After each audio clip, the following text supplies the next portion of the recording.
नमस्कार दोस्तों, आप सभी का हमारे YouTube channel help desk Chhattisgarh में एक बार पुनः स्वागत है। मैं आज आपके सामने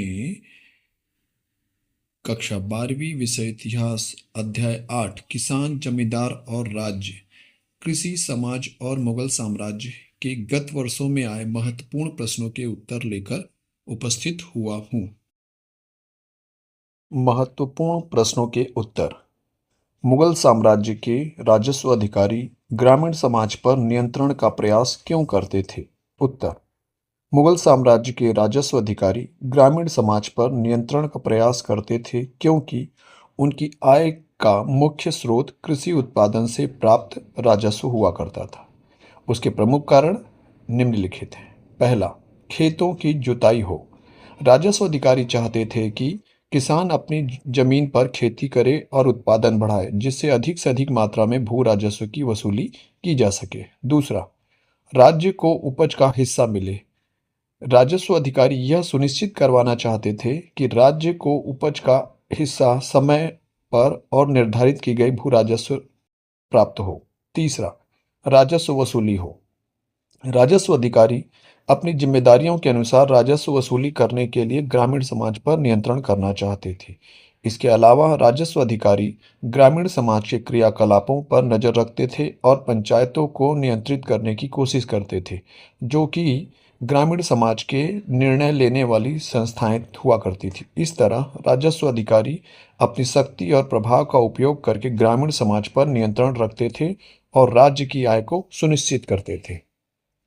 दूसरा प्रश्न, मुगल कालीन ग्रामीण समाज में कितने प्रकार के किसानों का वर्णन किया गया है? उत्तर।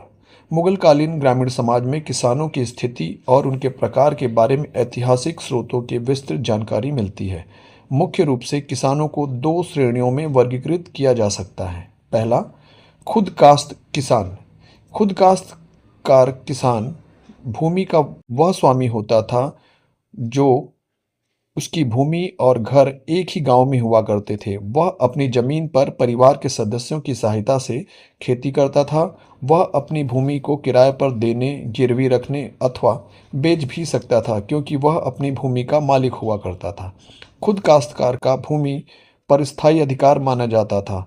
जब तक वह भू राजस्व का भुगतान करता था, उसे उसकी भूमि से हटाया नहीं जा सकता था। ये वे किसान हुआ करते थे जो उसी गांव में रहते थे जहां उनकी कृषि भूमि हुआ करती थी। स्थानीय रूप से कहा जाए तो यह वह किसान है जिनके पास स्वयं की भूमि हुआ करती थी। इन किसानों की स्थितियां। खुदकास्ट किसानों की स्थितियां अपेक्षाकृत बेहतर होती थी, क्योंकि वे अपनी जमीन पर स्वतंत्र रूप से खेती कर सकते थे और उत्पादन के बाद राजस्व देने के बाद बची हुई उपज का उपयोग अपने लिए कर सकते थे। दूसरा प्रकार हुआ करता था पाहीकास्ट किसान। पाहीकास्ट किसान वे होते थे जो दूसरों की जमीन पर खेती किया करते थे। ये किसान जमीन के मालिक नहीं होते थे, बल्कि वे जमींदारों या अन्य मालिकों के जमीन पट्टे पे लेकर कार्य किया करते थे और बदले में उन्हें उपज का एक हिस्सा राजस्व के रूप में प्राप्त होता था। इन किसानों की स्थितियां।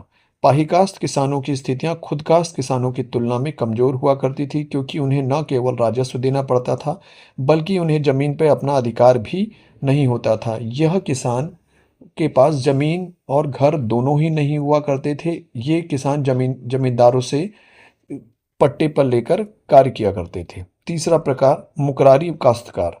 मुकरारी काश्तकार वे किसान होते थे जिन्हें जमीन पर स्थायी और वंशानुगत अधिकार प्राप्त होता था। ये किसान जमीन के मालिक नहीं होते थे, लेकिन उन्हें जमीन पर स्थायी रूप से काश्त करने का अधिकार होता था। वे बदले में एक निश्चित राशि के रूप में राजस्व दिया करते थे। अगला प्रश्न है, मुगल कालीन में किस प्रकार की फसलें अधिक उगाई जाती थी और क्यों? उत्तर। मुगल कालीन भारत में कृषि एक महत्वपूर्ण आर्थिक गतिविधि हुआ करती थी और विभिन्न प्रकार की फसलें उगाई जाती थी। उस समय की प्रमुख फसलें निम्नलिखित हुआ करती थी। प्रमुख फसलें। पहला, अनाज। गेहूं एक प्रमुख फसल थी जो मुख्य रूप से उत्तर भारत में उगाई जाती थी। चावल दक्षिण भारत और पूर्वी भारत में व्यापक रूप से उगाया जाता था। जौ भी एक महत्वपूर्ण अनाज था जो मुख्य रूप से उत्तर भारत में उगाया जाता था। इन फसलों का प्रयोग भोजन के रूप में किया जाता था, इसलिए इनकी उत्पादन सर्वाधिक हुआ करता था। दूसरी फसल दाल। चना एक प्रमुख दाल थी जो प्रोटीन का एक महत्वपूर्ण स्रोत हुआ करती थी।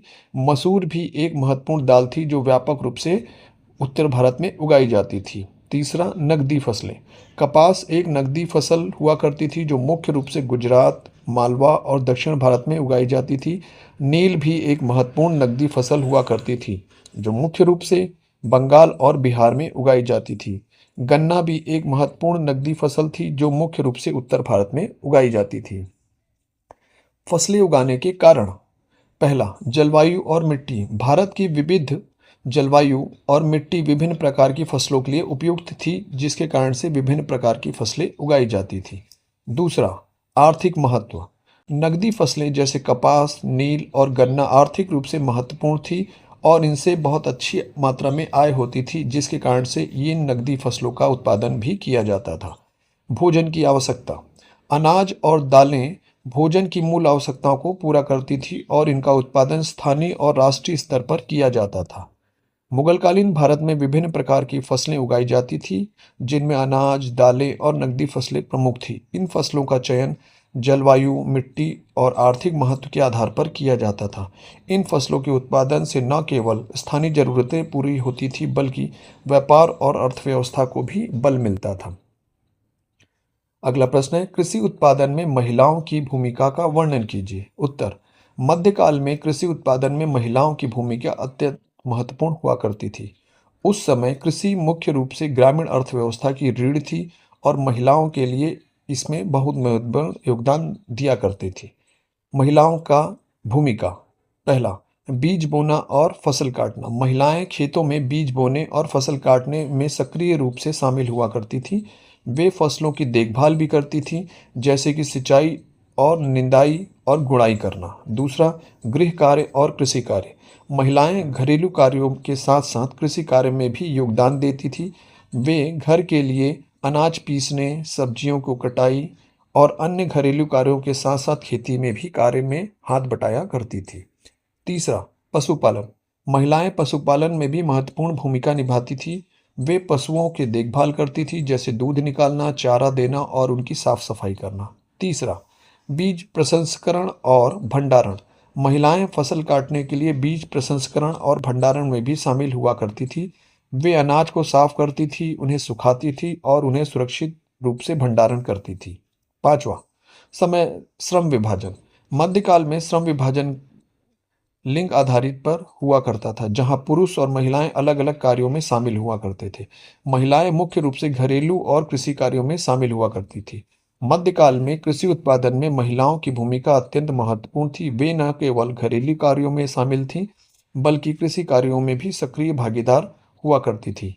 उनके श्रम और योगदान ने कृषि उत्पादन को बढ़ावा देने में महत्वपूर्ण भूमिका निभाई और ग्रामीण अर्थव्यवस्था को मजबूत किया। अगला प्रश्न है, इतिहास लेखन के स्रोत के रूप में आईने अकबरी के प्रयोग से आने वाली समस्याओं को स्पष्ट कीजिए। उत्तर, आईने अकबरी अबुल फजल द्वारा लिखित एक ऐतिहासिक ग्रंथ है जो मुगल बादशाह अकबर के शासनकाल में विस्तृत वर्णन प्रदान करता है। यह ग्रंथ अकबर के शासनकाल की राजनीतिक और प्रशासनिक व्यवस्था, समाज, अर्थव्यवस्था, संस्कृति और भूगोल के बारे में विस्तृत जानकारी देता है। हालांकि इतिहास लेखन के स्रोत के रूप में आईने अकबरी का उपयोग करते समय बहुत सी समस्याएं उत्पन्न हो सकती हैं। पहला, पक्षपात दृष्टिकोण। अबुल फजल अकबर के दरबार से जुड़े थे और उन्हें अकबर के शासनकाल का गहरा ज्ञान था। हालांकि उनकी रचनाओं में अकबर के प्रति एक प्रशंसनात्मक और पक्षपात दृष्टिकोण हो सकता है। इससे अकबर के शासनकाल के कुछ पहलुओं का सही और निष्पक्ष चित्रण नहीं किया जा सकता। यह माना जा सकता है कि राज दरबारी कवि होने के कारण से अबुल फजल ने अकबर के हित और अकबर के प्रशंसा के रूप में किया गया होगा। इस कारण से आईने अकबरी को स्पष्ट और निष्पक्ष नहीं माना जा सकता। दूसरा, सीमित परिप्रेक्ष्य। आईने अकबरी अबुल फजल के व्यक्तिगत अनुभवों और दृष्टिकोण पर आधारित है। इससे अन्य दृष्टिकोणों और अनुभवों की कमी हो सकती है, जो उस समय के समाज और शासन की पूरी तस्वीर प्रस्तुत करने की महत्वपूर्ण नहीं हो सकता। यह आईने अकबरी यह कहा जा सकता है कि अबुल फजल के व्यक्तिगत सोच, दृष्टिकोण पर आधारित थे, इसलिए इसे निष्पक्ष नहीं माना जा सकता। तीसरा, सटीकता और विश्वसनीयता। अबुल फजल ने अपने ग्रंथ में विभिन्न स्रोतों का उपयोग किया है, लेकिन उन स्रोतों की सटीकता और विश्वसनीयता की जांच करना मुश्किल हो जाता है। इससे कुछ तथ्यों की गलत व्याख्या हो सकती है। चौथा, प्रशासनिक विवरण पर अधिक ध्यान। आईने अकबरी में प्रशासनिक और राजनीतिक विवरणों पर अधिक ध्यान दिया गया है, जबकि सामाजिक और आर्थिक पहलुओं का वर्णन कम हो सकता है। इससे इतिहासकारों को समाज के विभिन्न वर्गों के जीवन और उनकी समस्याओं को समझने में कठिनाई हो सकती है। पांचवा, सांस्कृतिक और सामाजिक पूर्वाग्रह। अबुल फजल का दृष्टिकोण और लेखन शैली उस समय की सांस्कृतिक और सामाजिक परिस्थितियों से प्रभावित हो सकती है। इससे कुछ वर्गों या समुदायों के प्रति पूर्वाग्रह या गलत चित्रण किया जा सकता है। ऐसा माना जा सकता है कि अबुल फजल स्वयं मुस्लिम समुदाय से आते थे, तो वह अन्य वर्गों के प्रति पूर्वाग्रह से ग्रसित हो सकते हैं। आईने अकबरी एक महत्वपूर्ण ऐतिहासिक स्रोत है जो मुगल कालीन भारत के बारे में विस्तृत जानकारी प्रदान करता है। हालांकि इसका उपयोग करते समय इतिहासकारों को अबुल फजल के दृष्टिकोण, स्रोतों की सटीकता और संभावित पूर्वाग्रहों के प्रति सजग रहना चाहिए। अन्य स्रोतों के साथ मिलान करके और एक संतुलित दृष्टिकोण अपनाकर भी इस ग्रंथ को प्रभावी ढंग से उपयोग किया जा सकता है।